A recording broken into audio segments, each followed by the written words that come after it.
నేను ఎందుకు ఏడవాలి? నేను ఎందుకు దుఃఖించాలి? నేను కృంగిపోవాలి? ఆమేన్. హల్లెలూయా, హల్లెలూయా. నా దేవుడు శాశ్వతమైన వాడు కదా, నా దేవుడు సర్వశక్తిమంతుడు కదా, లేని వాటిని నాకు ఇవ్వగలిగిన గొప్పవాడు కదా. నాకెందుకు భయం? హల్లెలూయా. ఉదాహరణకు చూడండి, చిన్నపిల్లలు స్కూల్కి వెళ్ళినప్పుడు పిల్లలు కొట్లాడుకొని ఆ బుక్కులు చింపేసిండ్రు అనుకో, పిల్లవాడు భయపడతారు కొంచెం. ఎందుకంటే మా మమ్మీ డాడీ ఏమంటారో కానీ వాడు భయపడతారు. కానీ సెకండ్ ఆప్షన్ ఉంటుంది వానికి, ఏం కాదు, ఒక మాట కొట్టినా ఒక మాట తిట్టినా సెకండ్ వన్ కొత్త బుక్ వస్తుంది.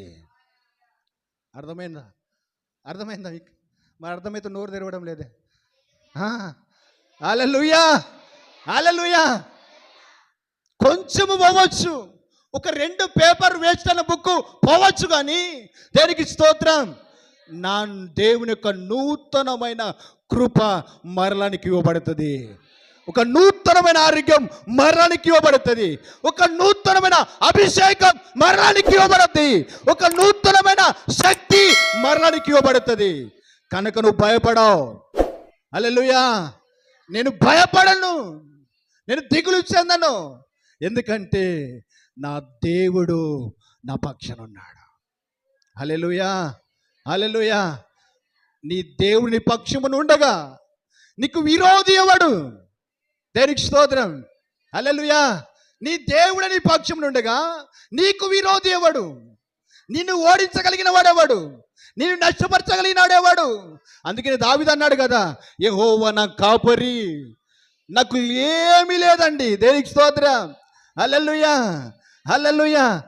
ఈ రోగం నన్ను ఏమి చేయదు, ఈ బాధలు నన్ను ఏమి చేయవు, ఈ ఒంటరితనం నన్ను ఏమి చేయదు, ఈ నష్టం నన్ను ఏమి చేయదు, ఈ ఆర్థిక ఇబ్బంది నన్ను ఏమి చేయదు.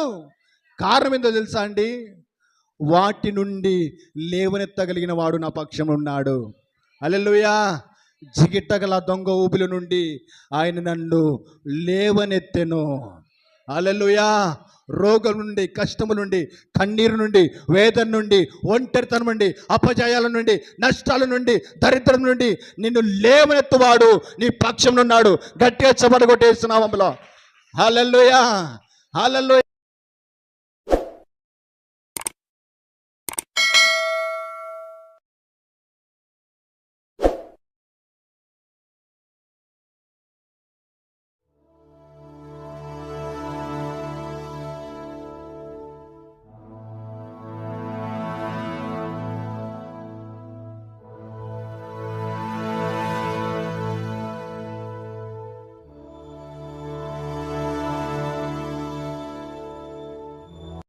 నీ ఆజ్ఞకు లోబడి మేమందరము సంఘముగా కూడి ఉన్నాము తండ్రి. ఉత్తర ప్రత్యుత్తర వాక్య భాగం ద్వారా 23వ కీర్తన నీ దాసునికి మీరు బయలుపరిచినందుకు నీకు స్తోత్రాలు. వాక్య భాగంలో నుండి మీరు నాతో మీరు మాట్లాడండి అయ్యా. అయ్యా నా తండ్రి నీకు స్తోత్రాలు. నీ చిత్తం ఏమై ఉన్నది మా పట్ల, నీ ప్రణాళిక ఏమై ఉన్నది, మీరు మాతో మాట్లాడుటకు ఏదైతే ఇష్టపడుచున్నారో పరిశుద్ధ ఆత్మదేవ మీరు మాట్లాడమని నేను ప్రార్థిస్తున్నాను. అయ్యా మాట్లాడుతున్న నేను, అయ్యా నిలబడుతున్న నేను వ్యర్థురాల్ని, కానీ నాలో ఉన్నవాడు గొప్పవాడు ప్రభువా. నేను చేతులకు సమర్పించుకుంటున్నానయ్యా. మీరే మాట్లాడి మహిమ పొందమని యేసు నామములో ప్రార్థిస్తున్నాము తండ్రి. హల్లెలూయా. పరిశుద్ధ గ్రంథం నుండి కీర్తనల గ్రంథము 23వ అధ్యాయము 1 వచనం నుండి కొన్ని వచనాలు మనం ధ్యానం చేద్దాం. యెహోవా నా కాపరి, నాకు లేమి కలగదు. ఆమేన్. యెహోవా నా కాపరి, నాకు లేమి కలగదు. మనకి కాపరిగా దేవుడు ఎప్పుడు ఉంటాడు అంటే మనం గొర్రెలుగా ఉన్నప్పుడు. హల్లెలూయా, హల్లెలూయా. మనం తోడేళ్లలో ఉన్నప్పుడు ఆయన కాపరిగా ఉండడు.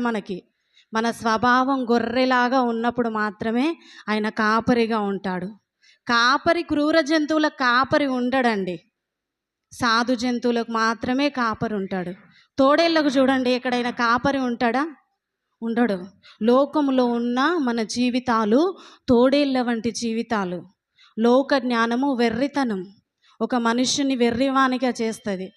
అయితే యెహోవా చేతి నీడలో నువ్వు గొర్రెగా ఉండి ఆయన్ని కాపరిగా కలిగి ఉంటే నువ్వు గొర్రెలాగా మార్చబడతావు. హల్లెలూయా, హల్లెలూయా.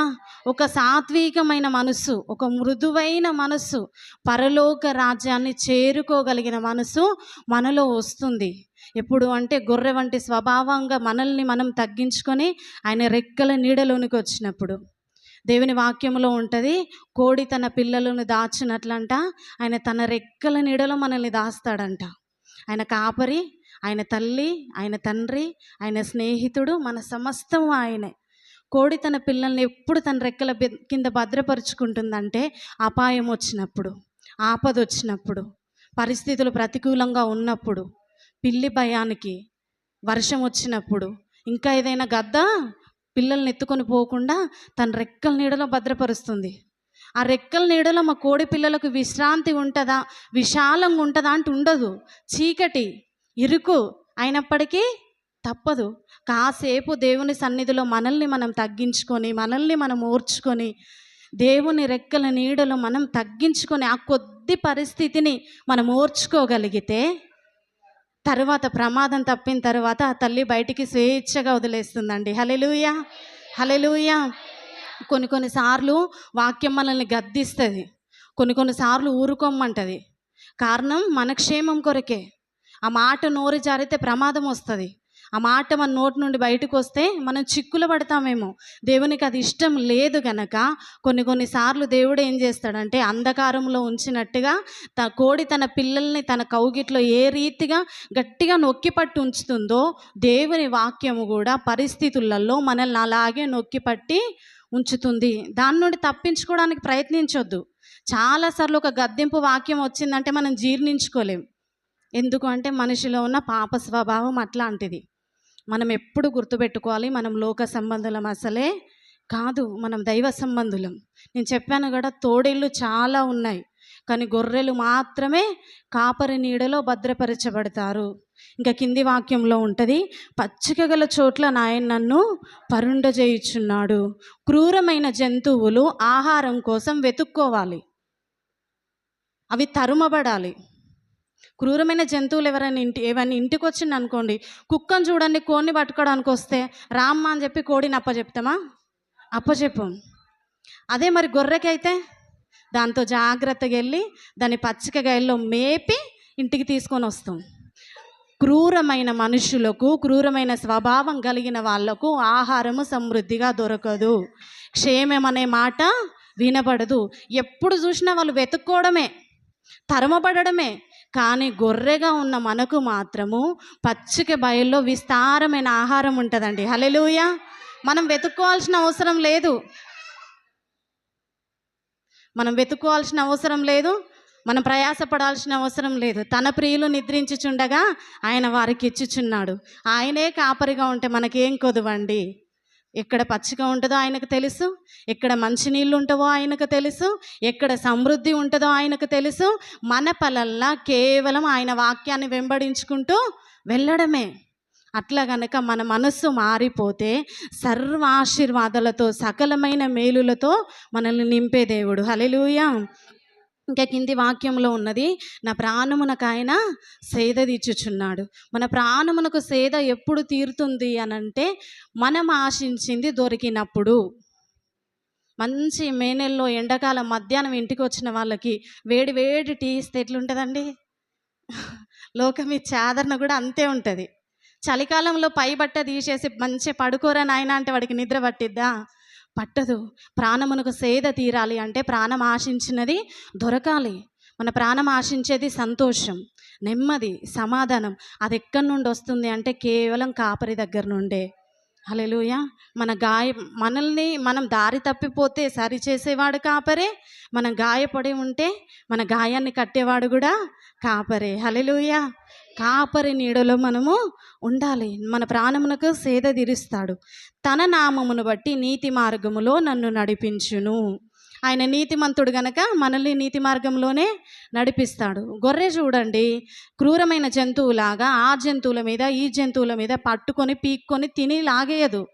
ఎందుకు అనంటే దానికి ఒక నీతి మార్గం ఉంది. అది బ్రతకాలి, అది క్షేమంగా ఉండాలి అంటే నీతి మార్గమే మార్గం. ఆ మార్గమైన యేసయ్య తనతో పాటు మనల్ని నీతి మార్గంలో నడిపిస్తాడంట. ఆయన చెంగు పట్టుకొని ఆయన వెనకాల, కాపరి వెనకాల గొర్రెలు అనుసరించినట్లుగా మనం ఆయన్ని అనుసరిస్తే నీతి మార్గం ఏంటో మనకు తెలుస్తుంది. యేసుప్రభు భూమికి రాకపోయి ఉంటే, యేసుప్రభు ప్రాణత్యాగం చేయకపోతే, యేసుప్రభు వాక్యమే మనలో లేకపోతే నీతి అంటే ఏంటిదో మనుషునికి తెలియదు.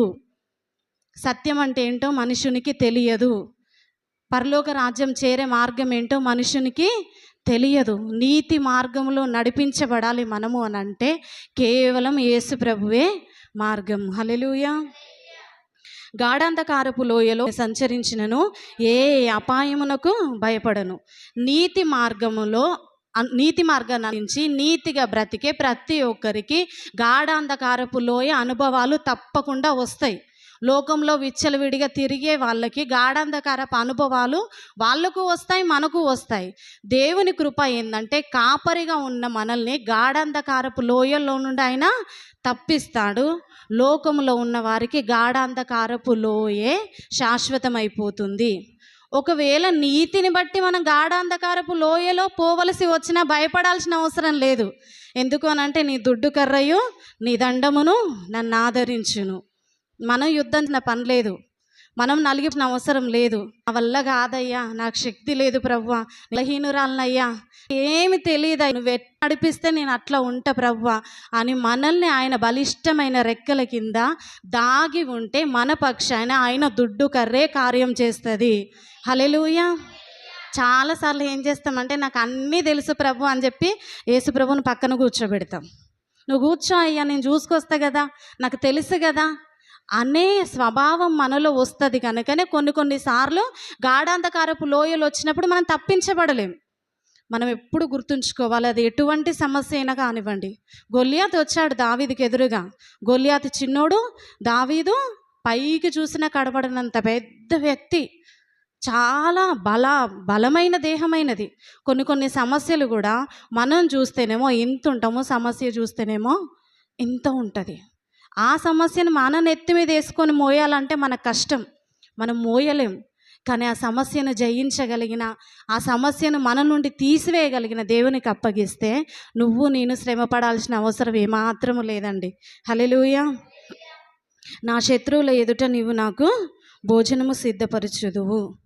అక్కడ దావీదు అంటున్నాడు, అయ్యా నా శత్రువుల మీద నేను పగ తీర్చుకుంటానయ్యా అనట్లేదు. నా శత్రువుల మీద నేను విజయం సాధిస్తానయ్యా అనట్లేదు. నా శత్రువులతో నేను గొడవ పడతానయ్యా అనట్లేదు. కానీ ఈరోజు నన్ను దూషించిన నా శత్రువు ఎదుట, ఈరోజు నన్ను నలిగిపోయేటట్టు చేస్తున్న సాతాను ఎదుట ఒకరోజు నా దేవుడు నాకు భోజనము సిద్ధపరుస్తాడు. హల్లెలూయా. దేవుని వాక్యంలో ఉంటుంది. అది ఎవ్వరు కానీ మనుషులు మనకు శత్రువులు కాదండి. ఒకవేళ వాళ్ళు మనకు విరోధంగా మాట్లాడుతున్నారు, విరోధంగా లేస్తున్నారు, విరోధమైన క్రియలు చేస్తున్నారు అంటే వాళ్ళలో ఉన్న సాతాను స్వభావమే. సాతాను ఏది మన మీదకి వచ్చి నేరుగా దాడి చేయలేదు, దానికి ఒక శరీరం కావాలి. ఆ శరీరాన్ని ఎవరి శరీరాన్నైనా అది వాడుకోవచ్చు. మోషే, అంతమంది నడిపించిన మోషే శరీరాన్నే సాతాను అడిగింది, నాకు ఇయ్యి ప్రభువా. మోషేలో ఉండి ఎంతమందిని మోసం చేసేదో సాతాను. దేవుడు సాతానుకు మోషే శరీరాన్ని అప్పగించలేదండి. ఏ శరీరులైనా సరే వాళ్ళలో మాట్లాడుతున్న మాటలు చూడవద్దు, కానీ వాళ్ళలో ఉన్న సాతాను బుద్ధిని మనం గ్రహించాలి.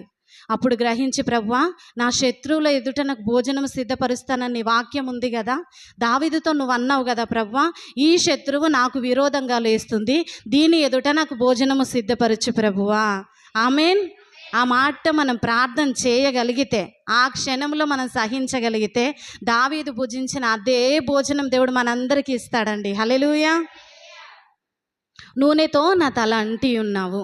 శత్రువుల ఎదుట భోజనం సిద్ధపరిచిన తర్వాత దేవుడు మనకిచ్చే గొప్ప బహుమానం నూనె. నూనె అభిషేకానికి సాదృశ్యం.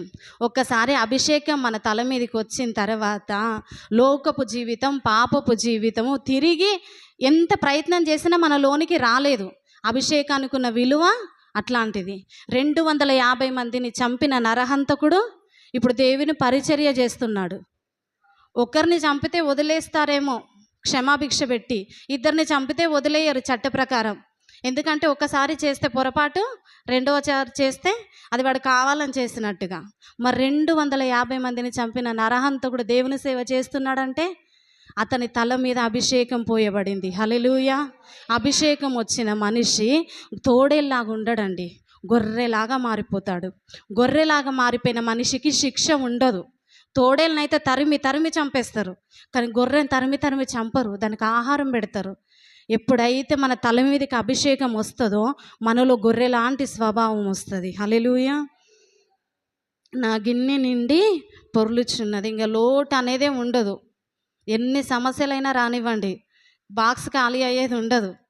మన ఖర్చుల కంటే మిగులుగానే దేవుడు ఇస్తాడు. అభిషేకం అనే గిన్నె నిండి పొంగి పొరలాలి. ఆర్థిక విషయాల్లో కూడా మన గిన్నె నిండి పొరలాలి. బీద విధవరాల విషయంలో దేవుడు చేసింది అదే కదా. ఆర్థికంగా దేవుడు పిండి అయిపోలేదు, నూనె కూడా అయిపోలేదు. ఆత్మీయ విషయంలో దావీదుకి ఆయన పరుపు కొట్టుకొని పోయేంత పశ్చాత్తాపం వచ్చిందంట. దావీదు మీద దేవుని అభిషేకం దిగితే అంత పశ్చాత్తాపం వచ్చిన తర్వాత పరలోక రాజ్యం చేరకుండా ఉంటాడా? మనము పరలోక రాజ్యం చేరాలంటే కేవలం ఒకటే ఒక మార్గం, పశ్చాత్తాపం మనసు రావాలి. ఆ పాపము కొట్టుకుపోయేంతగా దేవుని పాదాలు మనం కడిగినప్పుడే పరలోక రాజ్యం చేరుకుంటాం. ఇటు ఆర్థికంగా ఆయన దీవించబడ్డాడు, ఆత్మీయంగా కూడా అభివృద్ధి చేయబడ్డాడు. నేను బ్రతుకు దినములన్నీ కృపాక్షేమములే నా వెంట వచ్చును. ఈ ఒక్కొక్క అనుభవం దాటిన తర్వాత కృపాగం, ఇవి రెండు తప్పితే ఇంకొక మాట వినండి.